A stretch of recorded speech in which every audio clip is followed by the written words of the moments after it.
Anant Bhagwati, a management consultant, co-leads Bain India's digital practice and is a member of the firm's industrial goods and services, infrastructure, consumer products and financial services practices. He is at the forefront of establishing Bain's digital practice in India.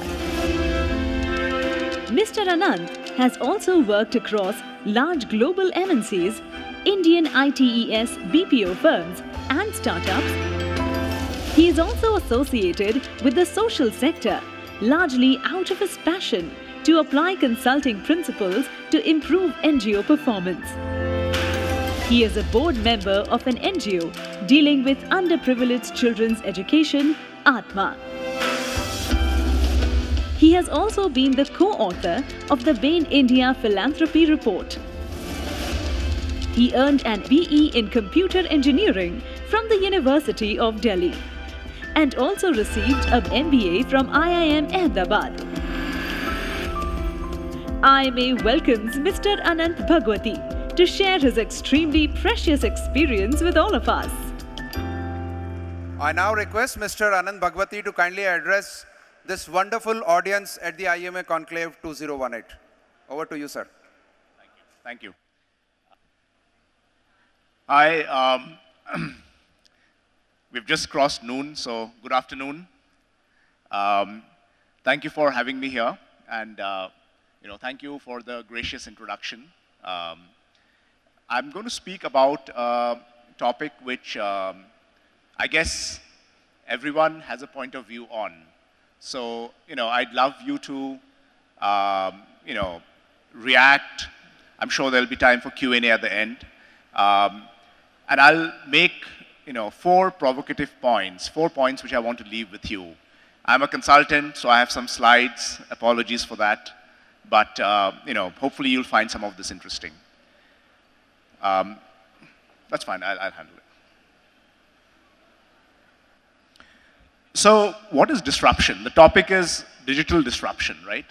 How many of you are interested in, digital or technology or hope to have some linkage of your future careers with digital or technology? Show of hands.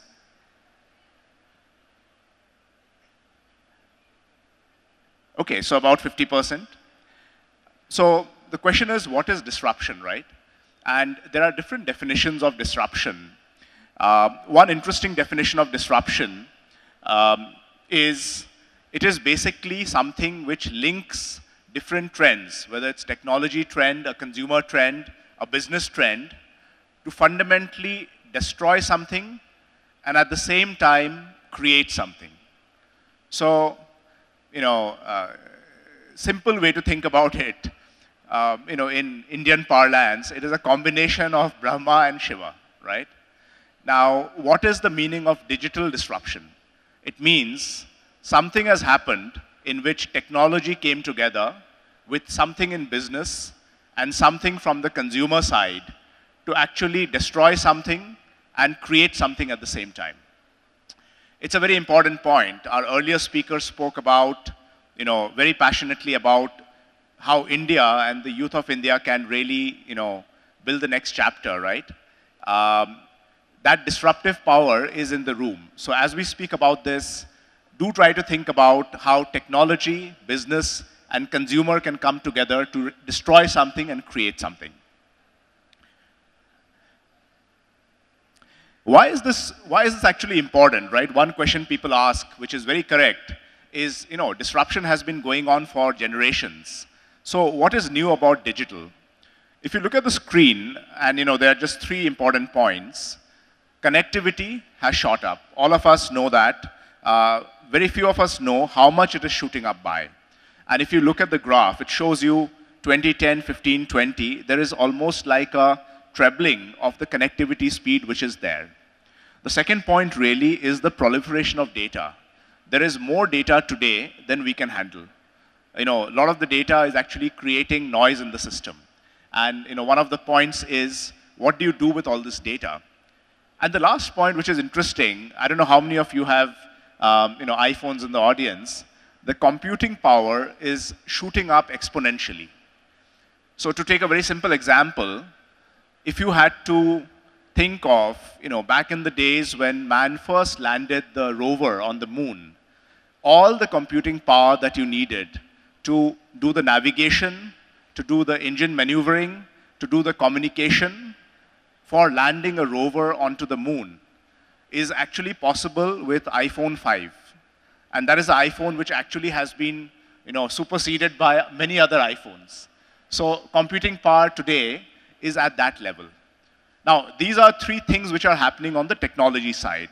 And I want you to keep that in mind. So I spoke about technology, consumer, and business. So technology is really moving ahead at a fast pace. The second question is, what's really happening on the business side?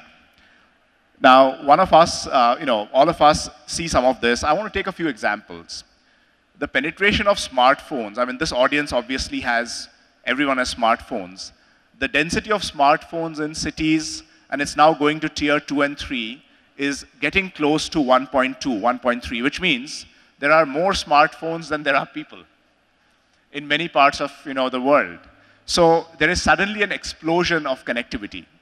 There are things around autonomy. We'll speak a little bit about how autonomous technologies are taking over. What that means is, if there is data and if there is computing power, you can actually take many decisions on your own.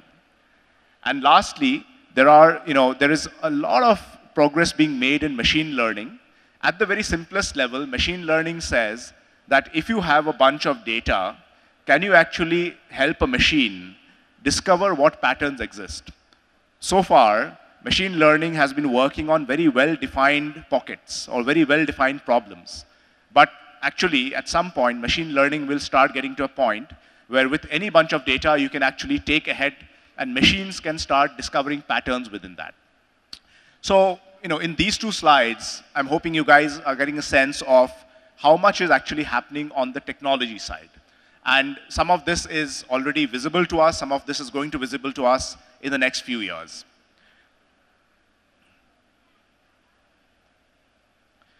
Now, technology alone is not enough. For disruption to happen, the second big element is business. So what do I mean by business? If you think of how the business models operate, and let's take one or two nice examples. We have many people here who shave, right? So there's this company called Gillette, which almost dominates the shaving industry. From a Mac 1 to a 2 to a 3 to, I don't know, maybe 100 at some point of time.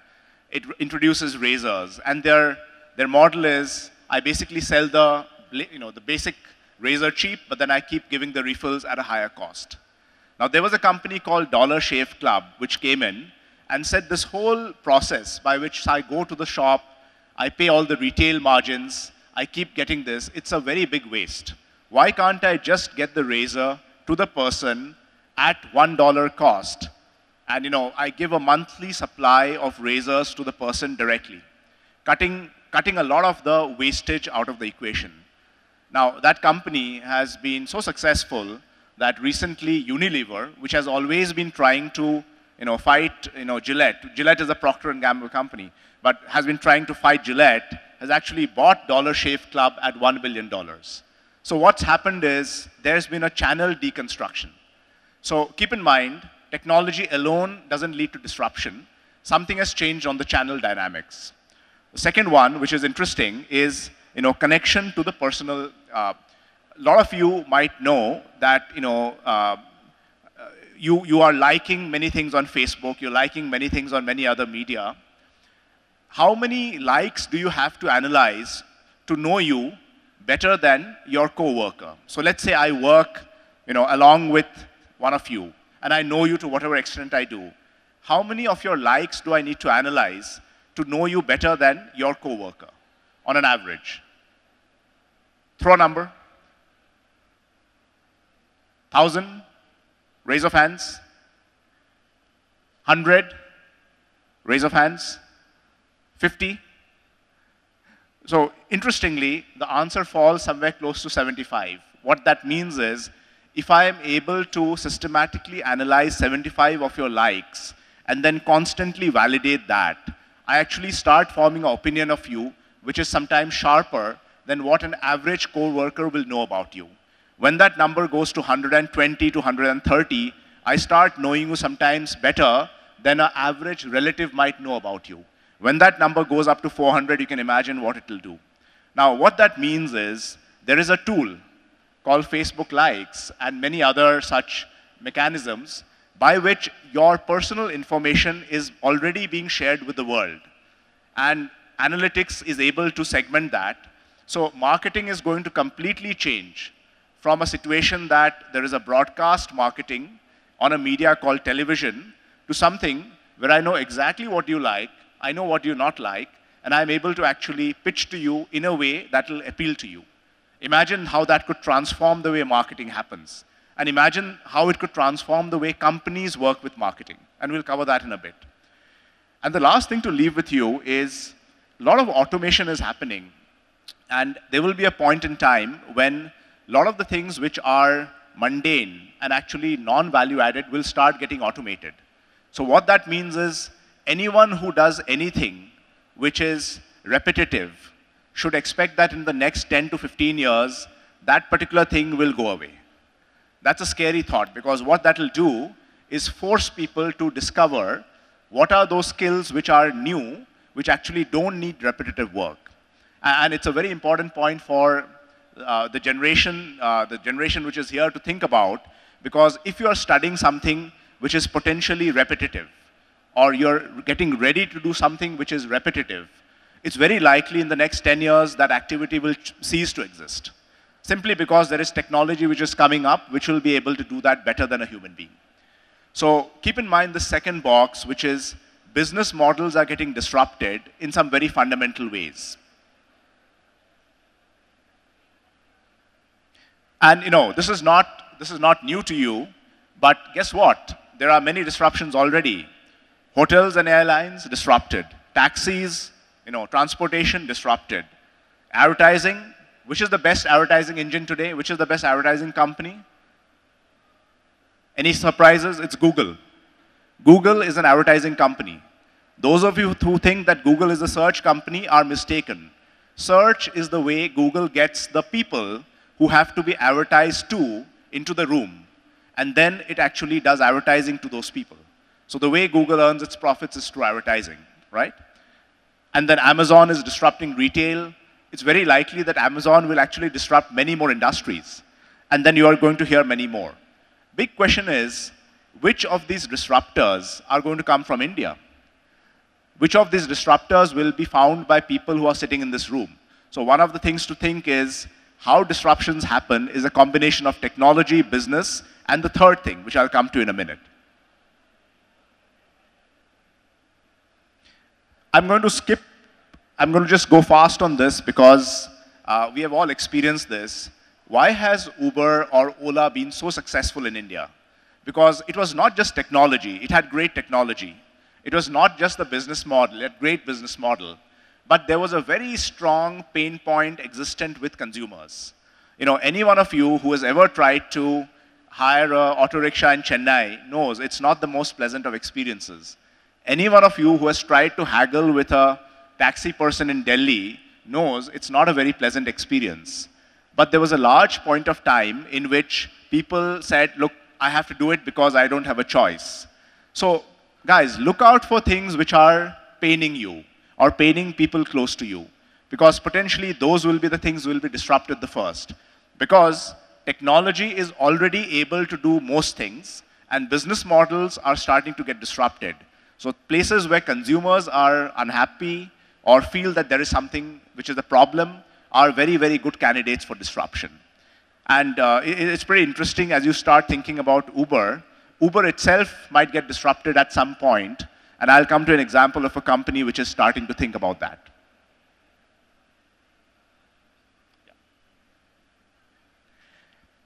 And the other thing to think about in disruptions is disruptions don't happen in a very predictable way. So for example, how many of you guys use Amazon? Anyone who buys on Amazon? Most hands. How many of you watch Amazon Prime TV? Reasonable number, I'd say 50% of that earlier number. How does Amazon use that database, right?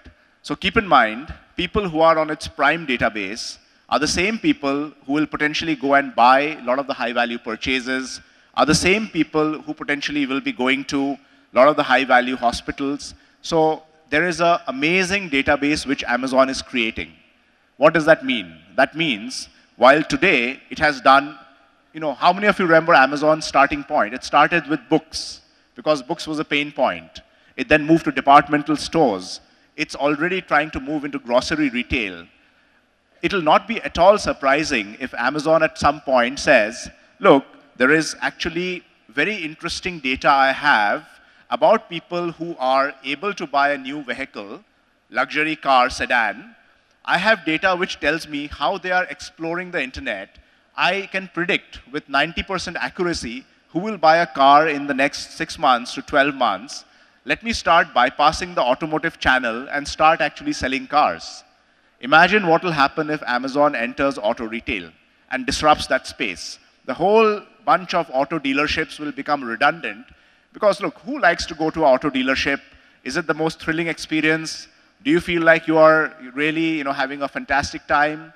Well, it has to be done. That's why we do it. But what if there was a way to completely disrupt that space again? So again, the interesting thing is disruptions creep up on you. But when they happen, it happens so fast, it's very unlikely that it can be stopped. Thank you. Thank you so much. And this is an interesting example.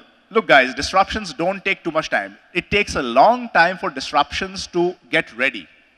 It takes a very little time for disruptions to actually happen. The left side photo is, New York, Fifth Avenue, 1900, actual photo, right? Had to dig this up. The right side photo is 1913. In 13 years, horse-drawn carriages got completely changed by engines. 13 years. Now, you would have imagined that, look, these disruptions would have taken a long time.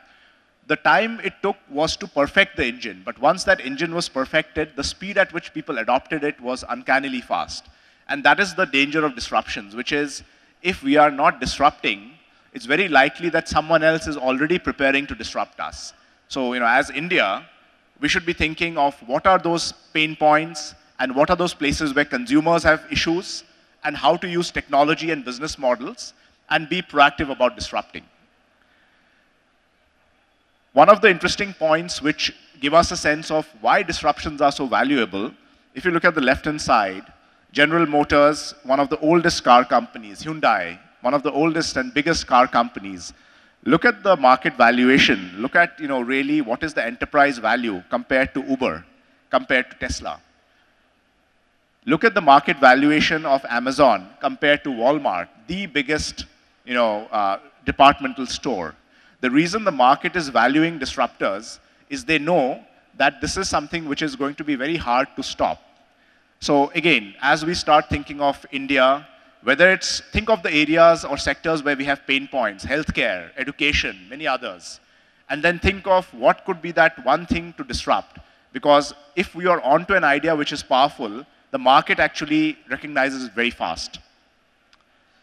And as you think about it, there are many markers of disruption. The biggest marker which I propose to us to think about is, where is there significant persisting consumer pain points? Technology already exists, and business model disruption opportunities exist. The only question is, where do we feel the pain the most? I'm going to take 4 examples very quickly, and in the interest of time, talk about why this is becoming very mainstream. So those who think digital disruption is only restricted to the IT sector or new age industries, are in for a big surprise very soon. Let's take automotive.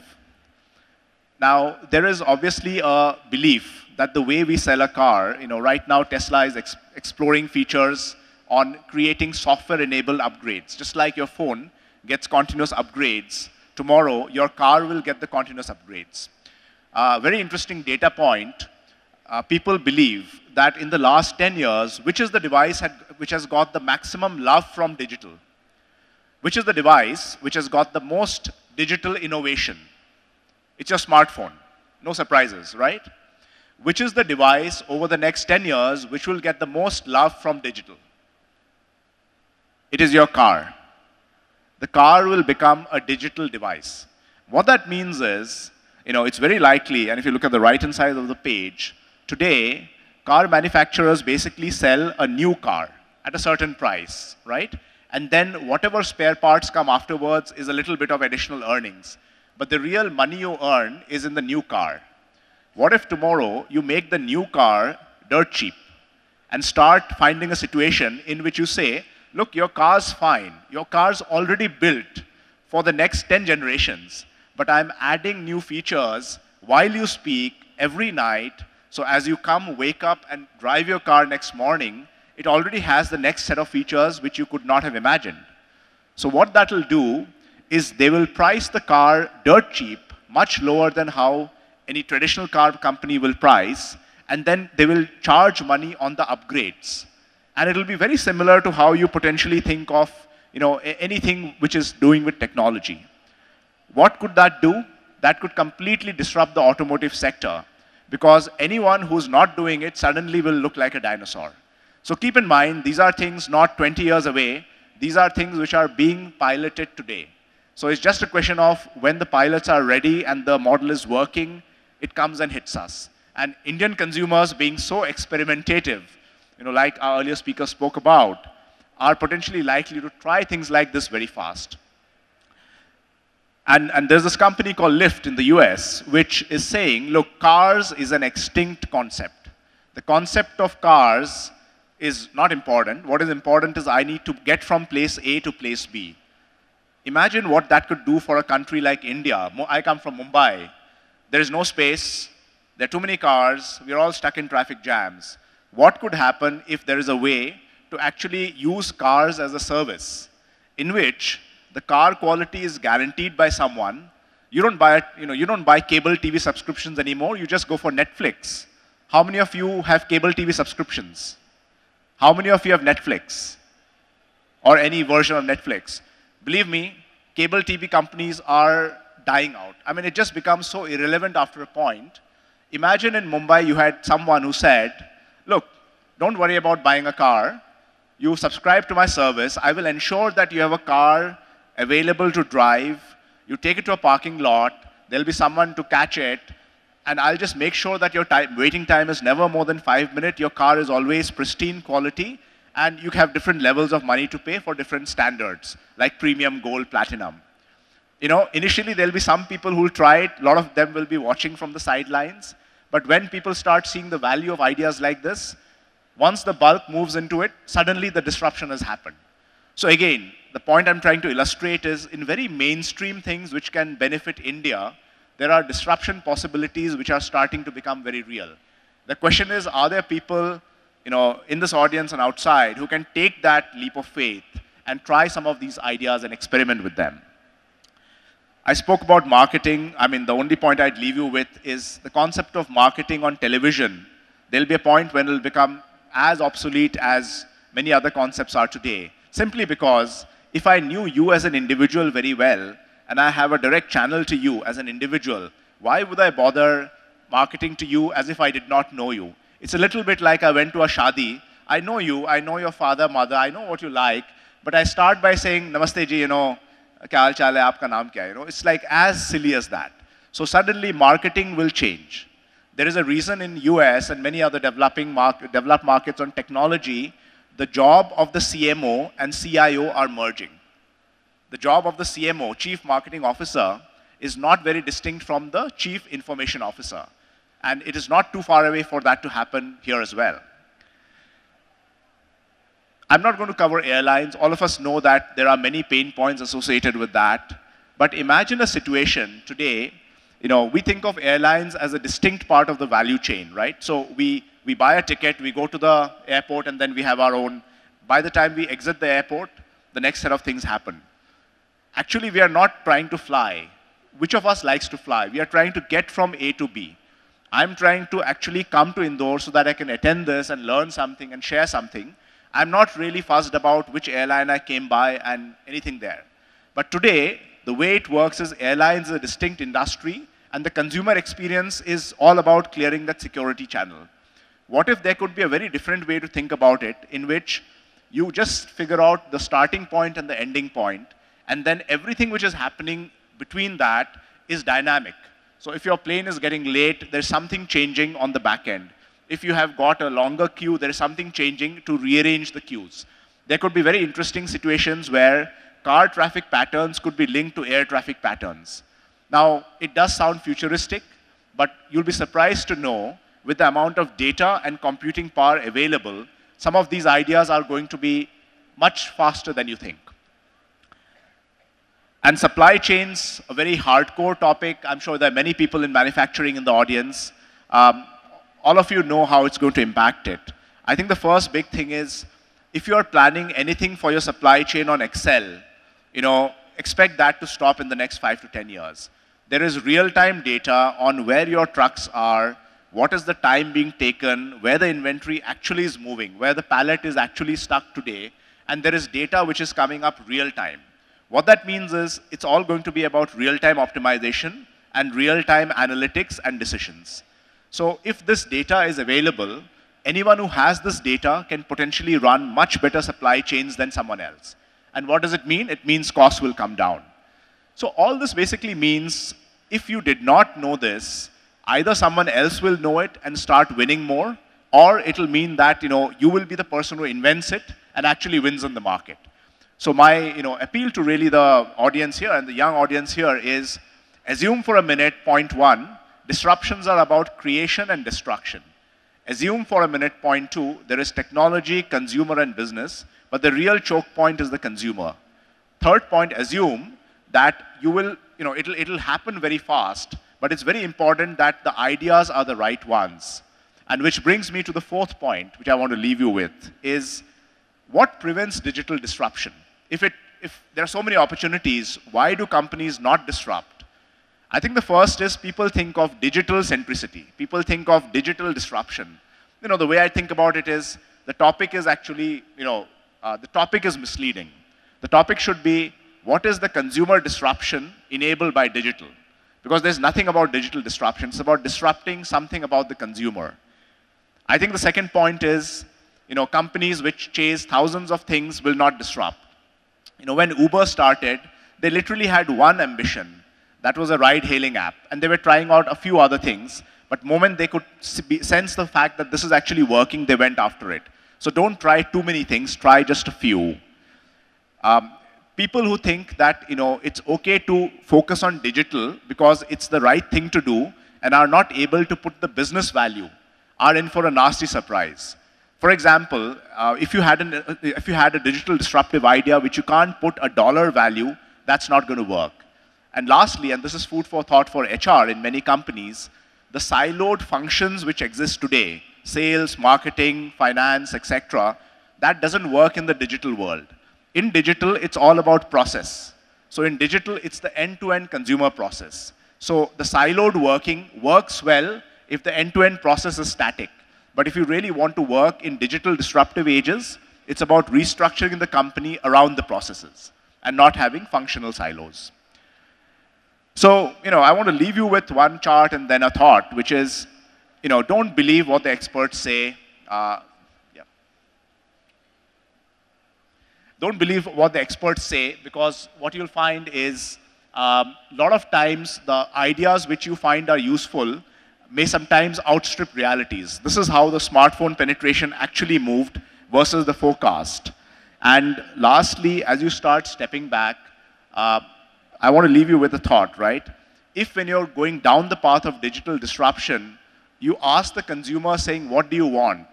You'll potentially get the wrong answer. Hilarious example about, the example of saying, what do people want? They'll say faster horses.